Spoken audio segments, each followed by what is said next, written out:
మీ అందరి యొక్క అండదండలతో ఆశీర్వచనాలతో ఈ స్థాయికి ఎదిగి మరి ఈరోజు ఏదైతుందో మరి ఇంతవరకు ఉన్నట్టుగా పార్టీ కాంగ్రెస్ పార్టీ నా పట్ల చూపెట్టిన వివక్షత సుదీర్ఘ కాలం ఏదైతుందో 4 దశాబ్దాల పైగా అన్నాడు కాంగ్రెస్ పార్టీ బలోపేతం కొరకు వాస్తవంగా మిత్రులు పెద్దలు కేసీఆర్ గారు ఏదైతుందో 99లో టీఆర్ఎస్ పార్టీ ఆవిర్భావ సందర్భంగా తెలంగాణ రాష్ట్ర ఏర్పాటు మనందరి ఆకాంక్ష మనం కలిసి మరి ప్రయాణం చేయాలని చెప్పని వారు పేర్కొన్నప్పటికీ కూడా ఏదైతుందో ఒక క్రమశిక్షణ గల కార్యకర్తగా నాడు ఏదైతుందో నేను కాంగ్రెస్ పార్టీలో కొనసాగడం జరిగింది.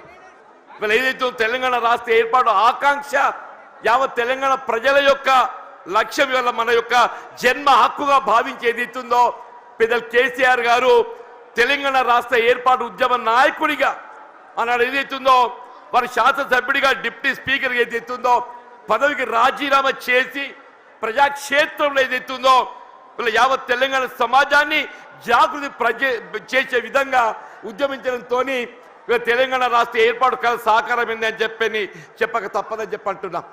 అటువంటి యొక్క కేసీఆర్ గారి యొక్క నాయకత్వంలో వీళ్ళ వాస్తవంగా మరి నేను ఎదుర్కొంటున్నటువంటి యొక్క మానసిక ఇబ్బందుల దృష్ట్యా మరి వారు ఏదైతుందో పెద్ద మనసుతో నాకు చేయూతనిచ్చిండు. మరి పెద్ద మనసుతో నాకు చేయూతనిచ్చి ఏదైతుందో ఇలా ఒక ఉద్యమ రథసారథిగా బీఆర్ఎస్ పార్టీలో చేరి ఇలా తెలంగాణ రాష్ట్ర ఏర్పాటు వాస్తవం వారు దశాబ్ద కాలం 2 పర్యాయాలు ముఖ్యమంత్రి ఏదైతుందో తెలంగాణ రాష్ట్రాన్ని వీళ్ళ జాతీయ స్థాయిలోనే కాకుండా అంతర్జాతీయ స్థాయిలో దాన్ని నిలబెట్టడం జరిగింది.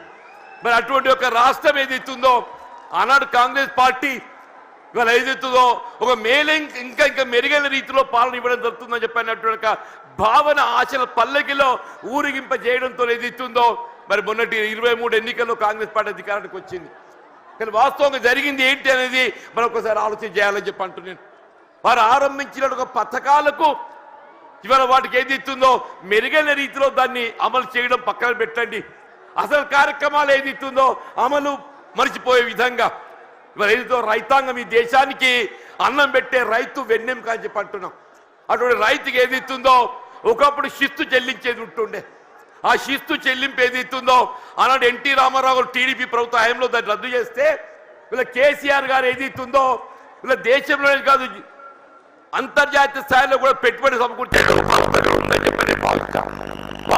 ప్రతి ఎకరానికి ఏదైతుందో 5,000 రూపాయలు చొప్పున 2 పంటలు 15 రూపాయలు పెట్టుబడి అందింపజేసే విధంగా కార్యక్రమాలు అమలు చేయాలి జరిగింది. ఇవాళ కాంగ్రెస్ పార్టీ వస్తే 15,000 ఇస్తామని చెప్పామే. ఇలా 15,000 కాదు కదా, అసలు 10,000 అమలు 3 పంటలు కోల్పోయినామని చెప్పి అంటున్నాం.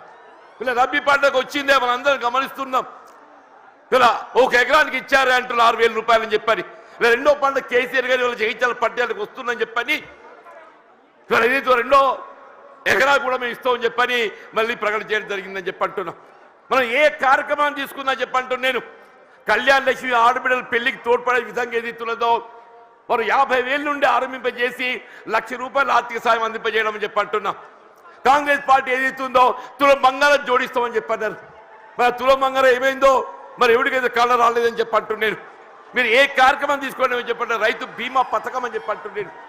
మీరు ప్రసూతి వైద్య సదుపాయం కొరకు ఏదైతుందో ఒక తల్లికి అండగా నిలవాలి, పాపకు అండగా నిలవాలని చెప్పని కేసీఆర్ కిట్ అమలు చేసి తలపెట్టడం చెప్పి అంటున్నాను. ఇలా బలహీన వర్గాలకు అండగా నిలిచే విధంగా అది ఏ వర్గమే కానివ్వండి మరి తోడు నిలిచే విధంగా కార్యక్రమాలు అమలు చేసి తలపెట్టడం జరిగిందని చెప్పి అంటున్నా.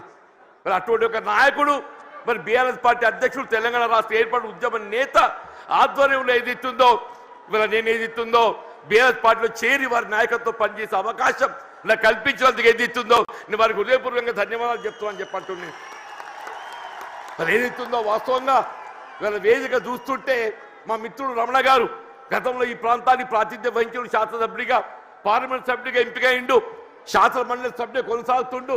ఇలా వారితో కలిసి పనిచేసే ఒక ప్రయాణం చేసే అవకాశం నాకు లభించాలని చెప్పి అంటున్నాం. సోదరి దావ వసంత గారు వీళ్ళ జగిత్యాల జిల్లా మొట్టమొదటి జిల్లా ప్రజాపరిషత్ అధ్యక్షురాలిగా ఈ ప్రాంతానికి సేవలు అందించిందని చెప్పి అంటున్నా. మా మిత్రుడు గంగుల కమలాకర్ గారు గతంలో మంత్రివర్గిగా కరీంనగర్ శాసనసభ్యుడిగా సేవలు అందించిందని చెప్పి అంటున్నా. మా సోదరుడు కౌశిక్ రెడ్డి గారు అని చెప్పి అంటున్నాను. మా మిత్రుడు విద్యాసాగరరావు గారి యొక్క తనయుడు సంజయ్, విద్యాసాగరరావు గారి తనయుడు సంజయ్. మరి సంజయ్ అంటే ఇంకా వేరే అనుకునేదని చెప్పంటున్నా. ఆయన ఈ సంజయ్ వేరు. ఈ సంజయ్ ఏదైతుందో అకుంఠిత దీక్షతో ప్రజాసేవ చేయాలనే సంకల్పంతో కేసీఆర్ నాయకత్వం కొనసాగుతున్నట్టు మా మిత్రుడు విద్యాసాగర్ రావు గారికి తనుండని చెప్పి అంటున్నాం. ఇలా జిల్లా బీఆర్ఎస్ పార్టీ అధ్యక్షుడు విద్యాసాగర్ రావు గారు మా అందరినీ సమన్వయం చేస్తాను ముందుకు వచ్చినటువంటి సోదరుడు పల్లా రాజేశ్వర రెడ్డి గారు, ఇక వేదికపై ఉన్నటువంటి శాసన మండలి సభ్యులు, ఇవాళ ఇంకా ఇతర మిత్రులు అందరూ కూడా అందరికీ నేను చేతులు ఎత్తి నమస్కరిస్తున్నాను చెప్పి అంటున్నాను. ఇంతకాలం ఏదైతుందో వాస్తవంగా కేసీఆర్ గారు అంటే నా మొదటి నుండి గౌరవం, ఇద్దరికి వ్యక్తిగతంగా అనుబంధం ఉందని చెప్పి అంటున్నా. మేము ఏదైతుందో విద్యార్థి దశ నుండి మేము కలిసి ప్రయాణం చేసినటువంటి వాళ్ళం.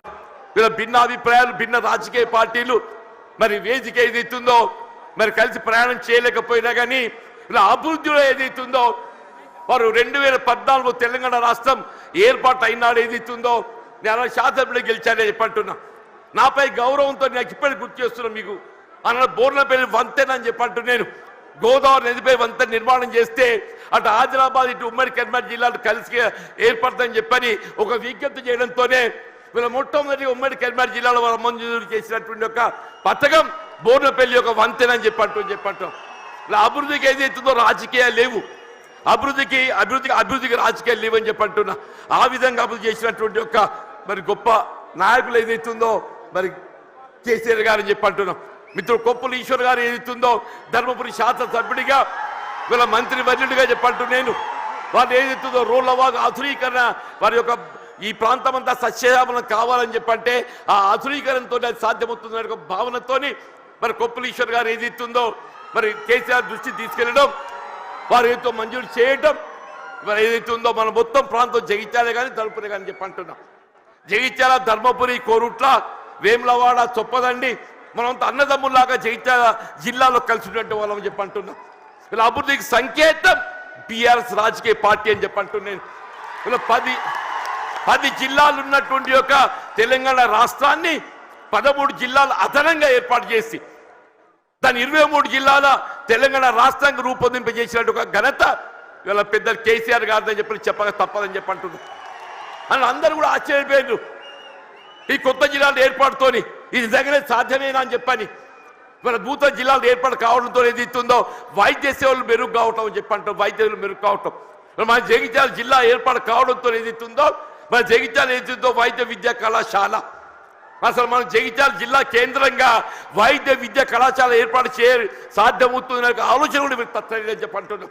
కేవలం కేసీఆర్ గారి యొక్క ఆలోచన, వారి యొక్క దూరదృష్టి, వీళ్ళ నూతన జిల్లాలు ఏర్పాటుతో ఏదైతే వైద్య విద్య సదుపాయాలు మెరుగుపరచొచ్చని చెప్పిన భావంతో వీళ్ళ నూతన జిల్లాలు ఏర్పాటు చేయడము, జగిత్యాల జిల్లా కేంద్రంగా వైద్య విద్యా కళాశాల రూపొందడం చెప్పి వీళ్ళ వైద్య సేవలు విస్తృంపజేయబడడం చెప్పంటున్నా. భవిష్యత్తులో సూపర్ స్పెషాలిటీ వైద్య సేవలు మనం పొందబోతున్నాం చెప్పంటున్నా. అదే విద్య రాజ్యాంగం కల్పించిన హక్కు అని చెప్పంటున్నా. ఆ రాజ్యాంగం కల్పించిన హక్కు విద్యకు సంబంధించి ఏదైతుందో నిరుపేద వర్గాలు, బలహీన వర్గాలు, జ్యోతిబా పూలే అటువంటి ఒక గురుకుల ఆశ్రమ పాఠశాల అని చెప్పంటున్నా.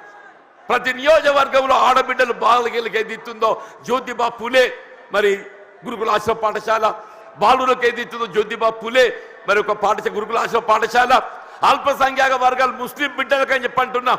ఎన్నడూ ఊహించినటువంటి ఒక విద్యా సదుపాయాలు కల్పించాలని చెప్పని ఇవాళ ముస్లిం బిడ్డలకు ఏదైతుందో అల్పసంఖ్యాక వర్గాలకు ఏదైతుందో మైనారిటీ స్కూల్స్ ఏర్పాటు చేయడం, ఎస్సీ ఎస్టీ అని చెప్పంటూ నేను ఇలా వాస్తవంగా తెలంగాణ రాష్ట్రానికి గిరిజన బిడ్డలు ఏదైతుందో బీఆర్ఎస్ పార్టీ మనం కూడా చెప్పంటున్నాను. జనాభా ప్రాతిపదికన కల్పించాల్సిన రిజర్వేషన్ సౌకర్యం తెలంగాణ రాష్ట్రం ఏర్పాటుతో ఏదైతే ఉందో ఇలా గిరిజన జనాభా తెలంగాణ రాష్ట్రంలో కేంద్రీకృతం కావడంతో ఆ గిరిజనులకు అంతవరకు ఉన్నట్టు 6% రిజర్వేషన్ను 10% పెంచి అని చెప్పంటున్నా. ఇలా విద్యా ఉద్యోగాలలో గిరిజన బిడ్డలు వాళ్ళ లంబాడా కానివ్వండి, ఆదివాసీ కానివ్వండి, ఎవరికైనా ఏదైతుందో వారి భవిష్యత్తు నిర్దేశించినట్టు ఒక గొప్ప మరి నాయకత్వం కేసీఆర్ గారు అని చెప్పక తప్పదని చెప్పంటున్నా. ఇలా వాస్తవంగా ఈ దేశానికి ఏదైతుందో అన్నం పెట్టే రైతుకు సాగునీరు కావాలని చెప్పంటున్నా. ఉచిత విద్యుత్ సదుపాయం ఏదైతుందో గతంలో నిర్దేశిత వేళలో విద్యుత్ అందింపజేస్తే వీళ్ళు ఏ విధమైనటువంటి ఒక ఆంక్షలు లేకుండా 24 గంటలు ఏదైతుందో రైతాంగానికి ఉచిత విద్యుత్ కల్పింపజేసిన ఒక ఘనత బీఆర్ఎస్ పార్టీ అధ్యక్షుల అధినేత కేసీఆర్ గారికి దక్కుతుందని చెప్పంటున్నాను. ఇలా ప్రాణహిత నదీ జలాల వినియోగం తేవాలనే, ప్రాణహిత నదీ జలాల వినియోగంలోకి వస్తేనే కానీ ఏదైతుందో మన తెలంగాణ రాష్ట్రం రైతాంగం ఏదైతుందో మన పంటలు పండు సాధ్యమవుతుందని చెప్పి అంటుంది. మరి అలాంటి ఉమ్మడి రాష్ట్రంలో వైఎస్ రాజశేఖర రెడ్డి గారు ముఖ్యమంత్రి ఉండగా మరి సహచరులు మేము భావించాం మరి ఏదో తుమ్మడి ఏటి వద్ద బ్యారేజ్ నిర్మాణం చేస్తే ఒక లిఫ్ట్తో నీరు వస్తుందని చెప్పని. కానీ మహారాష్ట్ర ప్రభుత్వం ఏదైతుందో వాళ్ళు సహకరించలేకపోవడంతో 152 మీటర్ల ఎత్తుతో నిర్మాణం చేయాలని తలపెట్టినట్టు బ్యారేజ్ 145 మీటర్ల ఎత్తుతోనైనా కానీ ఇదే పెద్ద కేసీఆర్ గారు ఏదైతుందో మహారాష్ట్ర ప్రభుత్వం ఒప్పందం చేసుకోవడంతో పాటుగా దిగువ 100 మీటర్ల ఎత్తులో మేడిగడ్డ వద్ద బ్యారేజ్ నిర్మాణం చేయగలిగినట్టయితే అటు ప్రాణహిత నదీ జలాలు, ఇటు గోదావరి నదీ జలాలు, అటు మానేరు ప్రాంతంగా వచ్చే నదీ జలాలు అన్నింటిని మనం ఎత్తిపోత ద్వారా వినియోగించుకుంటే ఒక 300 టీఎంసీ లభ్యత పొందే అవకాశం ఉందని చెప్పి అంటున్నాడు. మరి ఆ విధంగా మేడి ఒక దశాబ్ద కాలంలో కేవలం ఒక దశాబ్ద కాలంలో వీళ్ళ కాళేశ్వరం ప్రాజెక్ట్ నిర్మాణం పూర్తి చేయడమే కాదు దాని ఫలాలు కూడా మనకు అందింపజేయడం జరిగిందని చెప్పంటున్నాను. మరి ఏమైందా మన కేసీఆర్ గారు జగిత్యాలకు వస్తున్నారని చెప్పంటే నిన్నటి దాకా నిద్రపోయిన ముఖ్యమంత్రి రేవంత్ రెడ్డి గారు ఇవాళ బయలుదేరిండి అని చెప్పి అంటున్నారు. మేడిగడ్డ బ్యారేజ్ ఒక 2 పిల్లలు గుంగినే SLBC Srisailam left bank canal అని చెప్పి అంటున్నాడు. నిర్మాణ దశలో కృంగిపోయి 8 మంది కార్మికులు చనిపోతే కనీసం శవాలు వెలికి చేయలేకపోయింది అని చెప్తున్నా. శవాలు వెలికి చేయలేకపోయింది అని చెప్పి అంటున్నా. 2 పిల్లలు కృంగిపోతే అసలు బ్యారేజ్ విలువ 4000 కోట్లు. ఆ 2 పిల్లలు కడితే 400 కోట్లు అవుతాయి అని చెప్పి అంటున్నా. ఎక్కువ మీకు అన్నారం సుందరం ఇంకో 100 కోట్లు అవుతాయి అని చెప్పి అంటున్నా. ఇలా 2 సంవత్సరాల కాలం ఏదైతుందో ఏదో ప్రకృతి సహకరించింది అదృష్టం. మన కరువు సమస్య ఉత్పన్నం కాలేదు. రేపేదైతే ఎల్లినో ప్రభావం నిజంగానే కరువు వచ్చినట్టయితే మన భవిష్యత్తు ఏం కావాలి? కరువు వస్తే మన భవిష్యత్తు ఏం కావాలని చెప్పి అంటున్నా. అదే పెద్దలు కేసీఆర్ గారు ఏదైతే జగిత్యాల పట్టణానికి వస్తున్న సందర్భంగా రేవంత్ రెడ్డి ఏదైతుందో నిద్ర లేచినట్టు నటిస్తుందని చెప్పి అంటున్నా. తుమ్మడి అంటే వేరే అటే పోయిందా? నీకు నిజంగానే సిన్సియారిటీ ఉంటే వీళ్ళ 3 సంవత్సరాలు గడుస్తుందా తుమ్మడి బ్యారేజ్ నిర్మాణం చేయగలుగుతూ కదా? ఎందుకు చేయలేకపోయినా చెప్పి అంటున్నాను. వీళ్ళు నిన్నటి వరకు ఏదైతుందో వీళ్ళు ఏ కాళేశ్వరం కూళేశ్వరం అని మాట్లాడిండే అదే కాళేశ్వరం అదే మేడిగడ్డ ఏదైతుందో మన భవిష్యత్తు ఏదైతుందో మనకేది అండగా ప్రాజెక్టే మేడిగడ్డ కాబోతుందని చెప్పి అంటున్నాను. ఇలా మన భవిష్యత్తు రైతాంగమే కానీ ఇలా త్రాగునీటి సదుపాయమే కానీ పారిశ్రామిక అవసరాలే కానీ హైదరాబాద్ త్రాగుండే అవసరాలే కానీ అన్నింటికి ఏదైతుందో అదే మేడిగడ్డ మనకు జీవనాధారం కాబోతుందని చెప్పి అంటున్నాను. వాస్తవం చెప్పాలంటే ఇలా కేసీఆర్ గారి యొక్క విజన్, వారి యొక్క దూరదృష్టి, మరి తెలంగాణ రాష్ట్ర ఏర్పాటు సాధన కొరకు మరి ఉద్యమించిన నాడు కరీంనగర్ జిల్లా కేంద్రంగా వారు టీఆర్ఎస్ ఆరంభింపజేయడం జరిగిందని చెప్పి అంటున్నారు. అందరూ ఆశ్చర్యపోయిండు. ఇదేంటి అందరూ మర్చిపోయిన తెలంగాణ నినాదం ఈయన లేవనెత్తుతుందని చెప్పారు. ఒంటరి పోరాటం ఆయన ఒక్కడు బయలుదేరితే యావత్ తెలంగాణ సమాజం ఆయన వెంట నడిచిందని చెప్పి అంటున్నారు. యావత్ తెలంగాణ సమాజం ఆయన వెంట నడిచి తెలంగాణ సాధ్యమైందని చెప్పి అంటున్నారు. అదే తెలంగాణ రాష్ట్ర నిర్మాణం కొరకు ఏదైతుందో దశాబ్ద కాలం పాటుపడ్డారు. వీళ్ళ కాంగ్రెస్ వచ్చి ఏదో మేలు చేస్తా చెప్పి అనుకున్నామే, అది పక్కన పెట్టిండే. ఇలా తిరోగమన చర్యగా ఏదైతుందో తిరోగమనం పడుతుంది. మళ్ళీ తెలంగాణ రాష్ట్ర పునర్నిర్మాణం కావాలని చెప్పంటే కేసీఆర్ గారి యొక్క నాయకత్వం మాత్రమే తెలంగాణ రాష్ట్రాన్ని పునర్నిర్మాణం చేయగలుగుతామని చెప్పి అంటున్నాను. మీరు ఎక్కడ ఏ పల్లె కనపడి చెప్పిన ఒకటే నినాదం వస్తుంది, రేవంత్ రెడ్డి పోవాలి, కేసీఆర్ గారు రావాలి. ఒకటే నినాదం, రేవంత్ రెడ్డి గారు పోవాలి, కేసీఆర్ గారు రావాలి. కాంగ్రెస్ పోవాలి, బీఆర్ఎస్ రావాలి. అంటే ఏంటి? ప్రతి పల్లె గుండెల్లో ఏదైతుందో ఇవాళ ఈ నినాదం కేసీఆర్ గారు ఇవాళ వస్తుంటే నిజంగా చెప్తున్నా మొత్తం కూడలని యువత ఉత్సాహం కేరింతలు చూస్తుంటే మళ్ళీ తెలంగాణ రాష్ట్ర ఏర్పాటు ఉద్యమ దినాలు గుర్తుకొస్తాయని చెప్పంటున్నా. అలాంటి తెలంగాణ రాష్ట్ర ఏర్పాటు ఉద్యమ సమయంలో కేసీఆర్ గారు నడుస్తుంటే యువత కేరింతలు ఏ విధంగా ఉండేనో ఇవాళ కేసీఆర్ గారు జగిత్యాల పర్యటన ఏదైతుందో మళ్ళీ అదే కేరింతల ఉత్సాహం యువతలో కనబడుతుందని చెప్పంటున్నాను. అదే కేసీఆర్ గారి యొక్క నాయకత్వం తెలంగాణ రాష్ట్ర పునర్నిర్మాణానికి మనకి ఏకైక నాయకత్వం కేసీఆర్ గారు అని చెప్పక తప్పదని చెప్పంటున్నారు. ఇలా వారి ఆధ్వర్యంలో పనిచేసే అవకాశం నాకు లభించడం ఇలా వాస్తవంగా ఇద్దరం కూడా ఈ ఒకరి పట్ల ఒకరో అభిమానం కలిగి ఉన్నామే. కానీ ఏదైతుందో కలిసి ప్రయాణం చేసే అవకాశం కొంతకాలం వచ్చింది. 2004-9 మధ్య కాలంలో ఇద్దరం కలిసి ప్రయాణం చేసినాం, ఎన్నికల్లో కలిసి పోటీ చేసినాం. కానీ ఏదైతే వాళ్ళ కాంగ్రెస్ పార్టీ ఏ తెలంగాణ రాష్ట్ర ఏర్పాటు లక్ష్యంగా మరి ఎన్నికల ఒప్పందం కుదుర్చుకోవడం జరిగిందో, ఆ తెలంగాణ రాష్ట్ర ఏర్పాటు ఏదైతుందో జాప్యం చేయడంతో, కొంత నీరుగాచి పెద్ద చేయడంతో ఏదైతుందో వారు అనాడు కేంద్ర మంత్రి పదవి త్యాగం చేసి, కేంద్రంలో మంత్రి పదవి త్యాగం చేసి రాజీనామా చేసి పార్లమెంటు ఉప ఎన్నికలు వారు వస్తే మరి కాంగ్రెస్ పార్టీ పక్షాన అసలు ఛాలెంజ్ ఇచ్చినోడు పక్కకు వేయండి, అసలు ఛాలెంజ్ ఇచ్చినోడు పక్కకు వేయండి. కేసీఆర్ గారిని ఎదుర్కోవాలంటే మామూలు విషయం కాదు, కేసీఆర్ ఎదుర్కోవడం మామూలు విషయం కాదు అంటూ నేను అన్నాడు. ఏదైతే ఇదే కాంగ్రెస్ పార్టీ నన్ను దొరకబట్టి ఆయన ముందు నిలబెట్టిందా, నన్ను దొరకబెట్టి వారి ముందు నిలబెట్టిందని చెప్పి అంటున్నా. ఇక నేను ఏం చెప్పాలి, నా కోసం ఏం చెప్పాలని చెప్పి అంటున్నాను. అంటే నిజంగానే వారిని అడ్డుకోవడం సాధ్యమేనానే? వారికి ఎందుకు ఒక లక్ష్యం ఉంది, తెలంగాణ రాష్ట్ర ఏర్పాటు లక్ష్యం ఉందని చెప్పి అంటున్నా. ఆ లక్ష్యాన్ని అడ్డుకోవడం సాధ్యమేనని చెప్పి అంటున్నాను. అది ఎవరితో సాధ్యం కాదు. వారు ఏది 2 పర్యాయాలు ఉప ఎన్నికలు గెలిచి యావత్ తెలంగాణ సమాజాన్ని జాగృతి చేసి తెలంగాణ రాష్ట్రాన్ని సాధించడం జరిగిందని చెప్పి అంటున్నాను. మరి అటువంటి కమిషన్ గల కార్యకర్తను నేను, అటువంటి కమిషన్ గల కార్యకర్తను యావత్ తెలంగాణ రాష్ట్రం ఆశ్చర్యం, ఇదేందా జీవన్ రెడ్డి మరి ఏం చేయాలని ఆయన 20 మాసాలు ఏదైతే నా ఉసురు పోసుకుంటారు మీరు, 20 మాసాలు ఉసురు పోసుకున్నారని చెప్పంటున్నా. నేను ఇంతకాలం ఈ మానసిక క్షోభ నేను భరించాలని చెప్పంటు నేను సాధ్యమేనా చెప్పండి అన్న చెప్పంటు నేను 4 దశాబ్దాలు కాంగ్రెస్ పార్టీ బలోపేతం కొరకు అకుంఠిత దీక్షతో ఏదైతుందో నేను పోరాటం చేసి నేను పాటుపడితే చివరికి దక్కింది ఏందే, చివరికి దక్కింది ఏంటి అని చెప్పంటు నేను. ఆల్రెడీ ఈ వాయిస్ లోపల నాకు ఈ గోసేంది అంటూ నేను ఇవాళ 75-76 సంవత్సరాలు వచ్చినాయి అంటున్నా. నా జీవితం చివరి దశ చేరుకుందని చెప్పి అంటున్నా. నా జీవితం చివరి దశలో ఏదైతుందో నాకు ఈ మానసిక క్షోభ ఏంటి అని చెప్పి అంటున్నాను. ఇవాళ కేసీఆర్ గారు పెద్ద మనసుతో ఏదైతుందో మరి నా చేయూత నాకు ఏదైతే చేయి అందించి నాకు అండా నిలుచుండని చెప్పి అంటున్నాను. అదే 4 దశాబ్దాల కాలం కాంగ్రెస్ పార్టీ సేవలో, కాంగ్రెస్ పార్టీ నిర్మాణంలో నేను పాటుపడితే నా చివరి దక్కింది అయింది.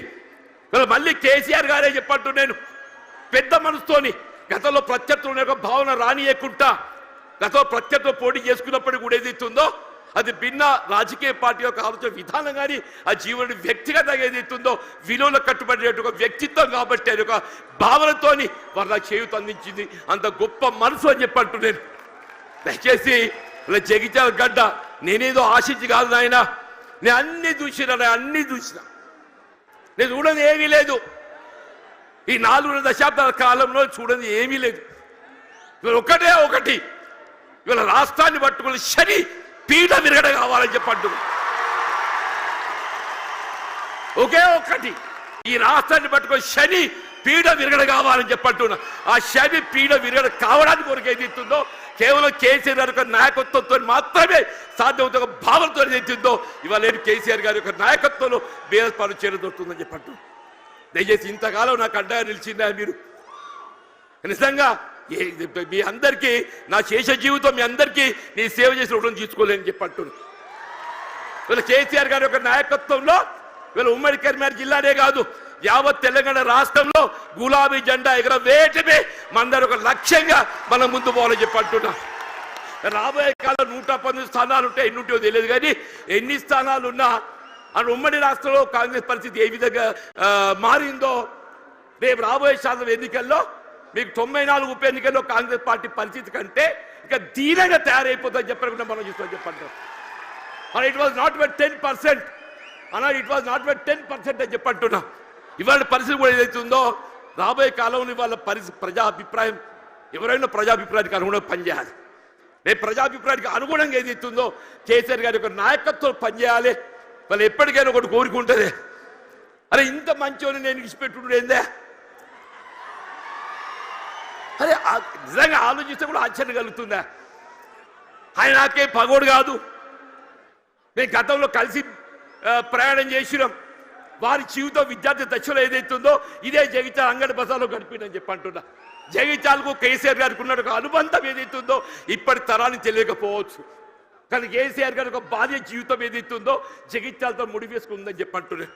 అటువంటి కేసీఆర్ గారు ఏదైతుందో ఆనాడు తాడిత పీడిత వర్గాలు ఏదైతుందో వీళ్ళు వారి యొక్క హక్కుల సాధన కొరకు జగిత్యాల చైత్ర యాత్ర ఏదైతే ఇదే గడ్డ మీదకి వెళ్ళి ఇదే సమావేశ స్థలికి వెళ్ళి ఆరంభింపజేసిరని చెప్పి అంటున్నారు. కేసీఆర్ గారు కూడా చెప్పిండ్రు, వారే అన్నారు అది మనం 70లో ఒకసారి ఏదైతుందో ఆనాడు జగిత్యాల చైత్ర యాత్ర చేసిన చూడండి, అదే జాగ్రత్త పెట్టాలన్నయ్య, మన స్ఫూర్తి మనం వినిపించాలని చెప్పిండ్రు.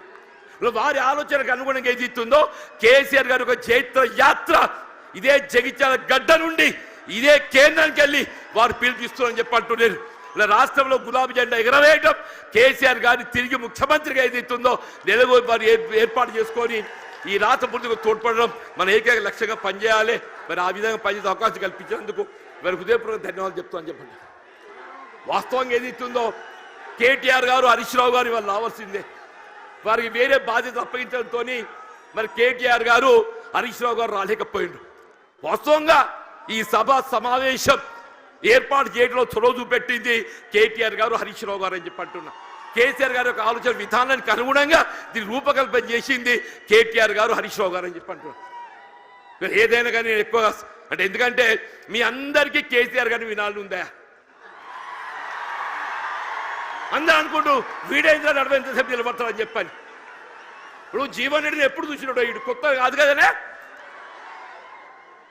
నేను పేరు ఇంటికెళ్ళి నల్లగున్నప్పటికీ చూసిదా, మొత్తం ఇంటికలు అన్నీ నెరిసినయ్యాలి, ఒక్క నల్లెటిగా దొరకదట్లేదని అంటున్నాడు. అటువంటి జీవన్ రెడ్డి గురించి ఏదైతుందో వీళ్ళు ఇక్కడ తెలియని పౌరులు లేడు. జగిత్యాల గడ్డతో నాకున్న అనుబంధం అలాంటిది, ఆత్మీయత అలాంటిది అని చెప్పి అంటున్నా. నా భావి జీవితం శేష జీవితం ఏదైతుందో కేసీఆర్ యొక్క నాయకత్వం లోపల తిరిగి ఏదైతుందో బీఆర్ఎస్ పార్టీ ప్రభుత్వం అధికారం రావటం ఏకైక లక్ష్యంగా ఏదైతుందో మన అంతా నడుము బిగించాలని చెప్పి కోరుతూ నేను సెలవు తీసుకుంటున్నా. జై హింద్, జై తెలంగాణ, జై తెలంగాణ, జై తెలంగాణ. కేసీఆర్ గారి యొక్క నాయకత్వం అసలైన తొలి వెలుగు. ఫాలో వాట్సాప్ @తొలి వెలుగు official.